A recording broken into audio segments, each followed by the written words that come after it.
ThaBoxingvoice.com, here at the top ranked gym with the undisputed lightweight champion of the world, Devin Haney.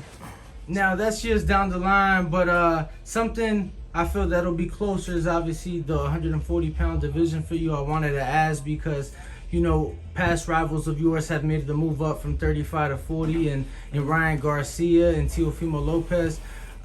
Your thoughts on their performances at 140? Both solid performances. I don't really feel like Teo. Well, you know, it was a good comeback fight, I guess. I wouldn't say it was a comeback fight. He did what he was supposed to do to the guy that was in front of him, but the guy, you know, wasn't a top 10 opponent. But you know, of course, he's coming off of a loss. He shouldn't be fighting somebody in the top 10. You know, especially with the kind of loss that he came off of, and you know, just everything that is mine and everything. So, you know, they put somebody in front of him that, you know, he was supposed to look good against. Do you think the Teo of old was back? Like, did you see the Teofimo that you had seen? No, I don't think that he was the same Teo, but you know, maybe he just needed to get used to the 140 division and, you know, get acclimated and everything. I don't know. And just because, like I said, that's not too far for you, did you happen to see the WBA belt Josh Taylor vacated was fought for? I don't know if you caught. Yeah, Albert Puello. No, I didn't see it, but I heard about it though. Okay, and saw you at the fights. Well, I didn't see, but I saw that you were there supporting your boy Kevin Newman. Yeah. You know, just talk about his performance and just you know, the relationship. Kevin, that's my boy. Me and Kevin been friends. Well, I've been knowing Kev since I was like 9 years old. Since I first started boxing, he used to drive me home and like pick me up, take me home after the gym, and all that. He really looked out for me like a big brother. So I'm always gonna support him, and I'm always gonna, you know, be there for him because he was there for me before I was anything. You know, he was a good friend to me, good like brother. So yeah, that's my boy. This past weekend, also Pitbull Cruz fought. Did you happen to catch that? No, I didn't see the fight, but I seen that he called me out.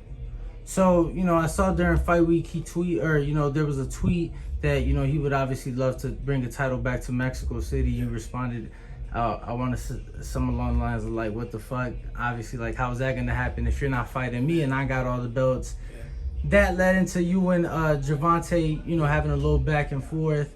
You know, some tweets were deleted and whatnot, but just, man, that's a fight we all want to see. Obviously, you and Tank, and that's something that I feel like has built up for years. Yeah, I mean, the fight has been built up for years, and at the end of the day, if he want the fight, he could have the fight because he's the WBA fake champion. He's not the, you know, he has the Mickey Mouse belt. So if he wanted to become a mandatory, he could become a mandatory. All you gotta do is go hit Gilberto, tell him, hey, we want to make this fight happen, and he can become the mandatory whenever he wants.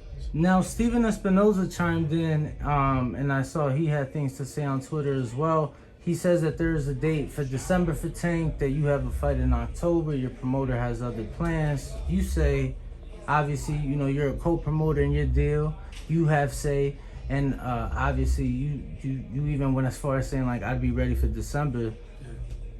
They send you that offer. Is that 2-month turnaround realistic for you? All goes well in that George fight, obviously? Yeah, I mean, it all starts with George and, you know, how that plays out. But obviously, if it makes sense, then, you know, that's a much bigger fight than, you know, that's the fight that we would, you know, really focus on. But right now, George is the guy, and we can't, like, you know, look overlook him. No, absolutely. Him, you know, we gotta. But last thing on that situation, Javonte did say something along the lines of like you're trying to be like him or something like that. Just your thoughts on that, and like, what do you think, or what do you feel that I've been saying, they say everything but let's fight. You know, he always seemed to say the most outlandish shit he could possibly say besides fighting. Like, he do anything but say he want to fight. So, you know, I said what I said about that, and at the end of the day, we can make the fight happen if you want to make the fight happen. It is what it is. What up, YouTube family? Don't forget to hit that like button. Subscribe to the YouTube channel. Help us get to that 1 million subscribers. We're on the road to 1 million.